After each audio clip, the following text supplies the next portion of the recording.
The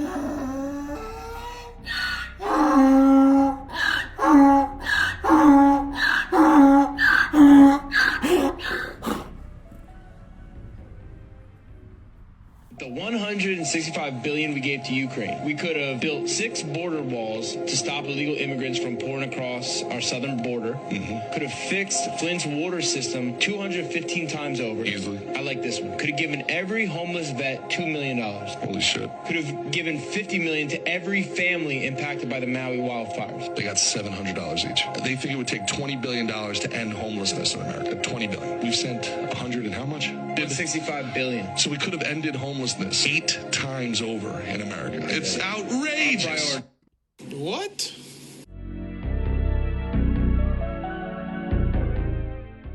Welcome to Male Reality Lessons, where topics are reviewed and discussed as iron sharpens iron.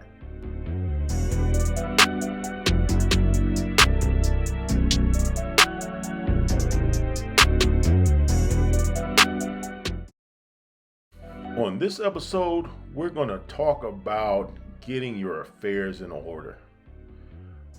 With the pending election coming up in November, the U.S. definitely needs to get its house in order first before helping anyone. But we know the way the country stands today, that is not the case. Even before the migrant invasion, we had homelessness that was continuously rising. We have poverty that was off the charts. We had infrastructure problems that were out of control.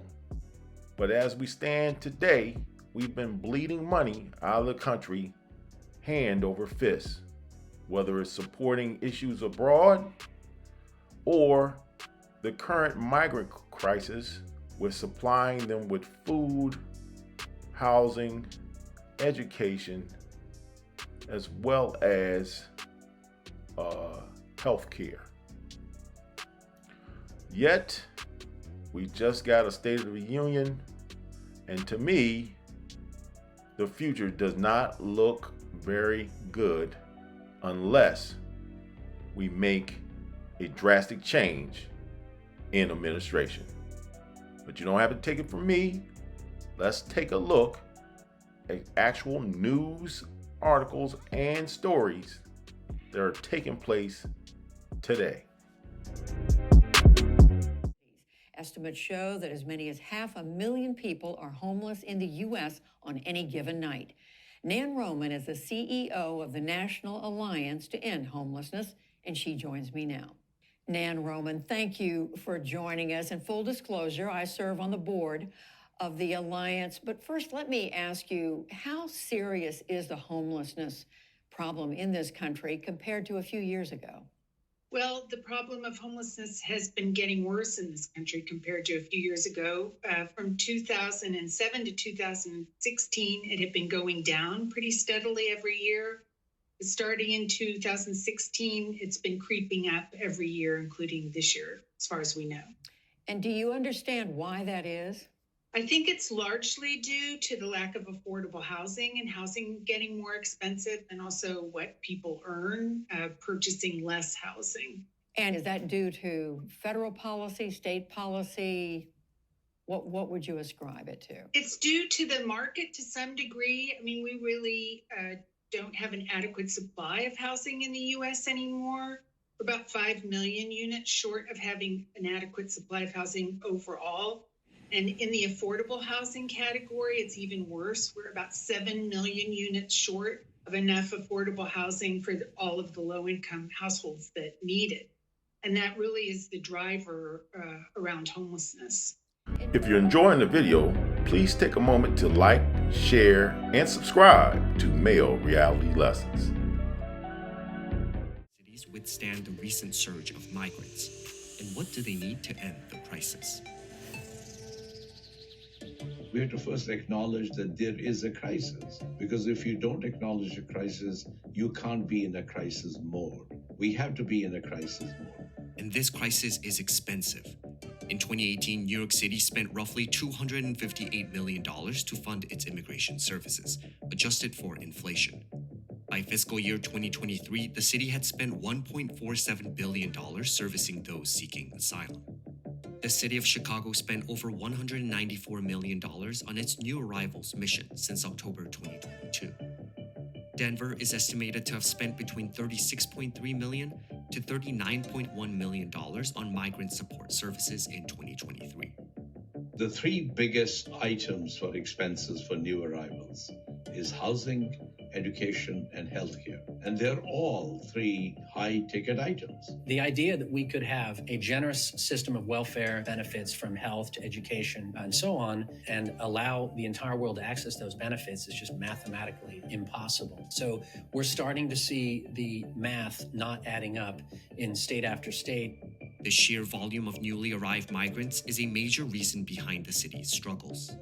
In fiscal year 2022, just over 817,000 new cases were filed in immigration courts across the U.S. That number exploded to nearly 1.5 million new cases the following fiscal year. The particular background of current migrants also plays a role. The secret sauce of migration has worked in the past is that people would come and they would not depend on the city and state for settling them. They would depend on their social network. It seems in this case, many of the people coming in are coming where there are not such inbuilt connections. Venezuelans which is the largest source of a nationality of the new migrants. It's particularly true that they don't have inbuilt connections. They're not Venezuelan communities that are long standing. So they therefore, in the absence of private source of comfort for them, then they become dependent on the states and the cities. And the states and the cities have limited resources.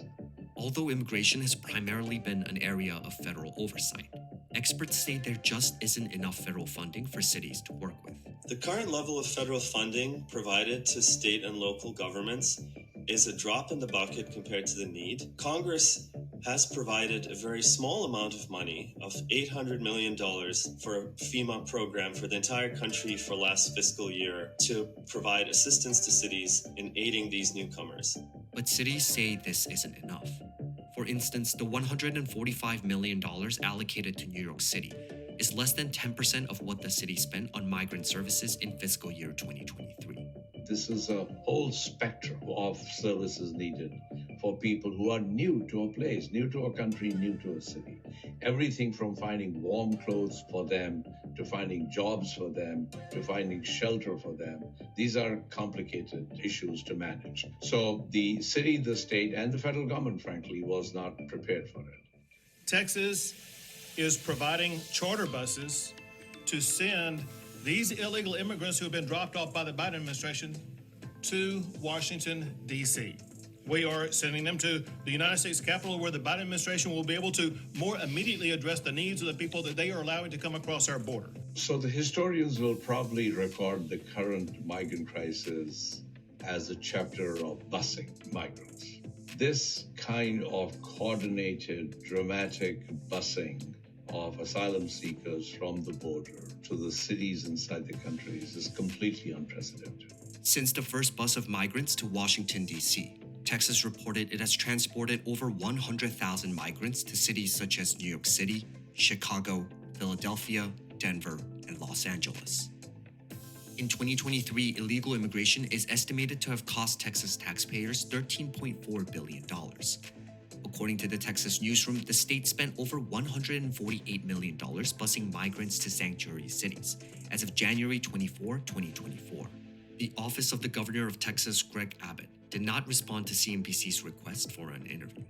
The two motives, I think, behind it were, one, simply necessity that Texas doesn't have the resources to cope with 150,000 people a day being released into the state. It's a big state, it's a reasonably wealthy state, but they just simply don't have the schools, the hospitals, the roads, the housing to cope with that kind of influx. The staggering new record, more migrants crossed into the U.S. on Monday than any other day in history. The current crisis of forced displacement is a global phenomenon. There are more people displaced worldwide than ever before, and 1 out of every 5 displaced people is in the Americas. But there's also pull factors, is that people have come to realize that if they reach the United States border and they seek asylum, then they'll be let in. And then their hearing will not happen for 7 years, during which time they are authorized to work in the United States and they won't be deported. And that has, I think, become a very important matter. Strategy reminiscent of former President Trump's suggestions for managing undocumented migrants. Other southern states like Arizona and Florida have also engaged in the practice of flying and busing migrants to sanctuary cities and states. Sanctuary cities refer to a community with a policy, written or unwritten, that discourages law enforcement from reporting an individual's immigration status unless it involves a serious crime. They want more people in their sanctuary cities. Well, we'll give them more people. We can give them a lot. We can give them an unlimited supply. And let's see if they're so happy. They say we have open arms. They're always saying they have open arms. Let's see if they have open arms. The actions of southern states have been criticized as a political stunt. I think it's politically motivated. I mean, it's certainly not coming out of the goodness of heart or for the concern of the migrants. I mean, if the governor of Texas was concerned about migrants, which he alleged he was by busing them, then he would have consulted the mayors and the governors of the places he was sending them to. And he just said, look, this is a new national crisis. Let's all go together to President Biden and say this is a national crisis where the federal government has to take the lead in providing a solution. Instead of doing that, he just made it a political ploy for the cities to feel the pressure. It's not just a publicity stunt. He is, yes, sharing the burden with states that have said that they can absorb it, but he's also trying to remove people from his state that he simply doesn't have the resources to cope with. Critics also point out that the lack of coordination from Texas has made it more difficult for sanctuary cities to deal with the crisis. If it happens slowly and organically, it's easier to deal with. When it happens in a spurt, and I think that's what happened in the case of the major northeastern cities, where in the new chapter of busing, a lot of migrants showed up. It was unexpected and unplanned for. Well, what warning does Texas get when 300,000 people cross over every month? I think it's a bit rich for the mayors of cities up north to say, well, hang on a minute, can you guys just slow things down, give us some more warning, let us sort it out? I think that's a ploy. I think they should be talking to the White House because the White House has control over the flow. Texas doesn't have any control whatsoever. As pressure continues, cities like Chicago and New York have begun putting more restrictions on migrant drop-offs to stem the flow.